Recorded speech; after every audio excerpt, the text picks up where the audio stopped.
Kaum muslimin dan muslimat yang dimuliakan oleh Allah Subhanahu wa taala. Di depan saya ini ada sanad tentang hadis membaca ayat kursi setelah salat. Hadis Abi Umamah. Kata Nabi, barang siapa membaca ayat kursi setelah salat, maka tidak ada yang menghalangi masuk surga kecuali kematian. Hadis ini ya dijadikan dalil oleh para ulama rahimahullahu taala tentang sunnahnya membaca ayat kursi selepas habis salat fardu. Tetapi subhanallah, sebagian ulama melemahkan hadis ini. Di antara yang melemahkan tersebut adalah Imam Ad-Darqutni rahimahullahu taala, juga yang melemahkan Imam Az-Zahabi, dan juga dilemahkan oleh Syekh Islam Ibnu Taimiyah rahimahullahu taala. Kalau kita mau melihat sanad hadis ayat kursi ini, Anda bisa lihat di depan Anda ini. Hadis ayat kursi ini diriwayatkan oleh Imam Nasa'i dalam kitab sunannya, berporos pada seorang rawi yang bernama Muhammad bin Himyar. Muhammad bin Himyar meriwayatkan dari Muhammad bin Ziyad. Muhammad bin Ziyad meriwayatkan ke Abu Umamah, dan Abu Umamah meriwayatkan ke Rasulullah sallallahu alaihi wasallam.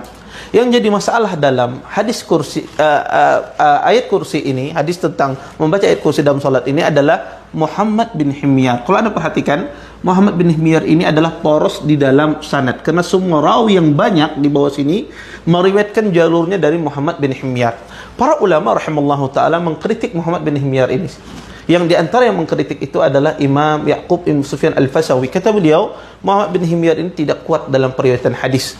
Hal yang serupa juga dikatakan oleh Imam Ibnu Jauzi rahimahullahu taala dan diikuti oleh Imam Az-Zahabi.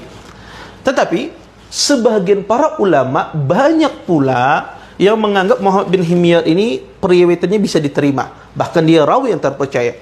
Di antaranya Imam Ibnu Ma'in. Beliau mengatakan bahwa Muhammad bin Himyar ini adalah rawi thiqah, rawi yang terpercaya. Hal yang serupa juga dikatakan oleh Duhaim, dan juga Imam An-Nasa'i mengatakan laisa bihi ba's. Muhammad bin Himyar ini tidak ada masalah dalam periwayatannya.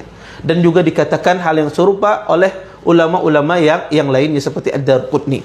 Oleh karena itu wallahu a'lam, kalau kita melihat dari dua kubu ulama ini, ada yang melemahkan Muhammad bin Himyar dan ada yang mentausik dia, mengatakan dia rawi yang terpercaya, maka kalau kita perhatikan, maka banyak para ulama yang mengatakan periwayatan dia bisa diterima. Oleh karena itu Hafidz Ibnu Hajar ketika menilai Muhammad bin Himyar ini dalam kitabnya Taqrib, beliau katakan dia adalah seorang rawi yang saduq, rawi yang bisa diambil hadis-hadisnya.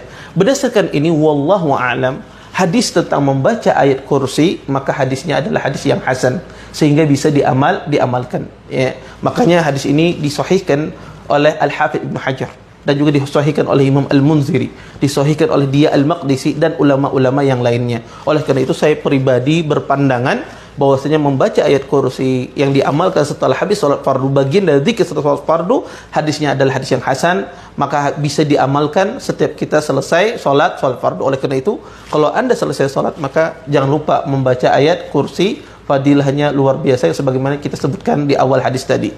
Syukran, wassalamualaikum warahmatullahi